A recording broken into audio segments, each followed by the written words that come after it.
చాలా మంది నన్ను ఒక క్వశ్చన్ అడిగారు, అన్న వినాయకుడి చవితట కొంతమంది చందాకు వచ్చారన్న, ఇవనా వద్దా అని అడిగారు. నేను అన్నాను, నన్ను కూడా చాలా మంది వినాయక చవితి చందాలు అడిగేవారు. అప్పుడు నేను ఏమనేవాడిని అంటే, ఏం చేస్తారన్న తమ్ముడు ఈ డబ్బులతో అని అడిగేవాడిని. అన్న అన్నదానం చేస్తామన్నా అన్నారు అనుకోండి, వెంటనే డబ్బులు ఇచ్చేవాడిని. వెళ్ళండి మీరు అన్నదానం చేసుకోండి, కానీ మీరు ఈ డబ్బులు తీసుకెళ్లి ఏమైనా పాడు పనులు చేస్తాం, పనికిమాల పాటలు డీజేలు పెడతాం, లేదా బూతు పాటలు పెడతాం, లేదా ఈ డబ్బులు తీసుకెళ్లి ఆన్లైన్ తీసుకొచ్చి పనికిమాల డాన్స్ లేపిస్తామంటే నేను ఇవ్వనరా తమ్ముళ్ళు. ఒక భారతీయుడిగా మనందరూ అన్నదమ్ములం కాబట్టి అన్నదానం చేస్తానంటున్నారు కాబట్టి తీసుకోండి అని చెప్పేసి ఇచ్చాను. చాలా సందర్భాల్లో నేను ఇచ్చాను. అలాగా మీరు కూడా ఇవ్వచ్చు, తప్పేమీ లేదు. ఎందుకు తప్పలేదు అంటున్నానంటే, భారతీయులుగా మనం ఇస్తున్నాం అన్నదానానికి. వాళ్ళు కూడా క్రిస్మస్ రేపొద్దున క్రిస్మస్ వచ్చినప్పుడు మీరేమైనా అన్నదానం చేస్తే వాళ్ళని అడగండి, తప్పలేదు. వాళ్ళ దగ్గర కూడా తీసుకోండి. జనవరి ఫస్ట్ ఏమైనా వస్తే మీరేమైనా అన్నదానం చేస్తే వాళ్ళ దగ్గర తీసుకోండి, తప్పలేదు. ఎలాగా? భారతీయులుగా వాళ్ళ విశ్వాసం వాళ్ళదే, మన విశ్వాసం మనది.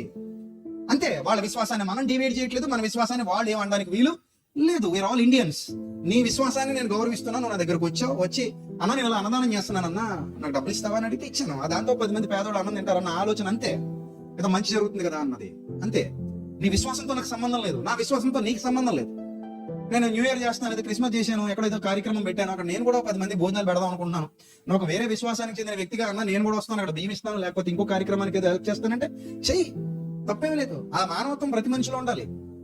దేవుడి గురించి తెలుసుకోవడం అనేది నీ వ్యక్తిగతం, సత్యం తెలుసుకోవడం అనేది నీ వ్యక్తిగతం. అర్థమైందా? ఇలాంటి భావజాలం ఉన్నప్పుడు మత కల్లోలాలు జరగవు.